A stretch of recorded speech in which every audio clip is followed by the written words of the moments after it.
I love early Sonic the Hedgehog games, and the original Sonic is still a great game, but I want to go back to Sonic on the Master System, so let's have a little look.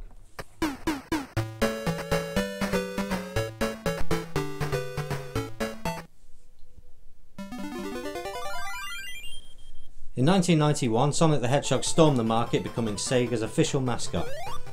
The blue blur wouldn't just be seen on the Mega Drive, it was later ported to the Master System and the Game Gear. But due to the size of the Mega Drive version, there was no way it could be shrunk down to an 8-bit level. It was redesigned by Ancient, in which Yuzo Koshiro also composed the music. There's no intro to the game, but that doesn't matter, we all know what Dr. Robotnik is up to. There are monitors you can collect which may contain rings, invincibility, extra lives and a continue point. Where's the speed tube monitor, you may ask? The levels aren't designed for speed, so they wouldn't have any advantage. Bonus stages can be visited after collecting 50 rings and finishing a level. Bonus stages are like pinball, with bumpers and springs all through the level. You can find a stack of rings, a continue and an extra life. You do have a time limit, so don't fanny about trying to collect rings. You won't be rewarded with a Chaos Emerald at the end of the bonus round. These must be found hidden in each zone. Exploration is key to finding them all. Some are more obvious than others. Look at where they placed this one, embedded in the spikes. It's obvious you have to hit the spikes in order to get it, but you must be quick to go back into them before they kill you. There are 6 zones in total to get through: Green Hill, the Bridge, Jungle, Labyrinth, Scrap Brain and Skybase. You start off in the Green Hill zone as always. Although it's not as detailed as the 16-bit version, it still looks very impressive. This is the only zone you can really run through, and if you hit one of the ramps right, you can skip through the rest of the level.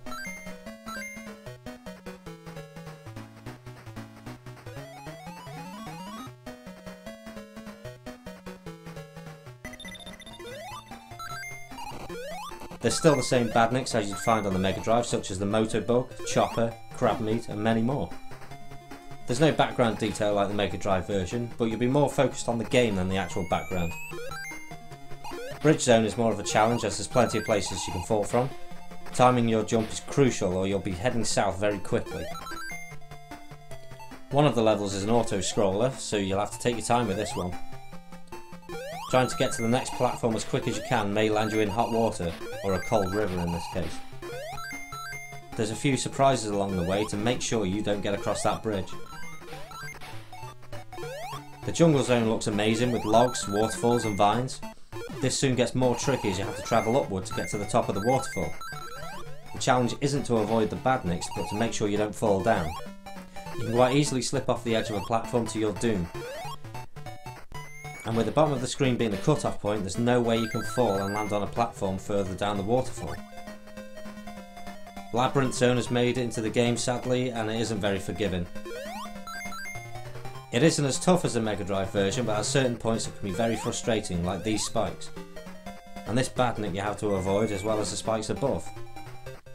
The effect of walking in water seems more difficult on this version. It's like walking through glue, so making sure you look before you jump is crucial.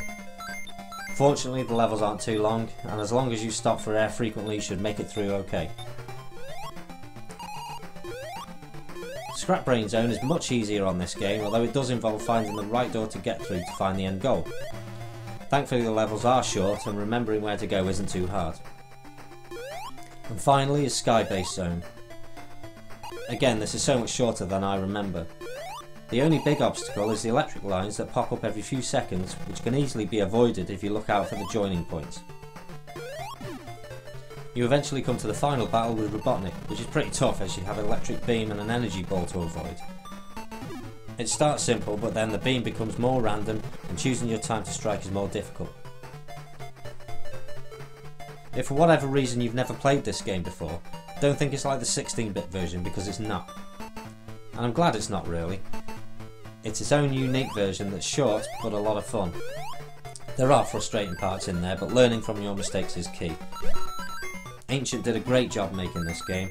Sadly it's the only Sonic game they ever made. Yuzo Koshiro once again makes a great soundtrack that'll stick in your head for years. The graphics are very good, and though Sonic looks very different from what you may be used to, he still looks great. He doesn't control as well as the Mega Drive Sonic, and that's mainly down to his jump. Sometimes you go to jump and he doesn't, resulting in a pointless death. This is undoubtedly a great Sonic game. It's not a watered down version of its bigger brother like Moonwalker or Altered Beast. It's a whole new game set more for exploration than speed. It may not have detailed level designs, but it's a fun game that's always a treat to play. Ta-da.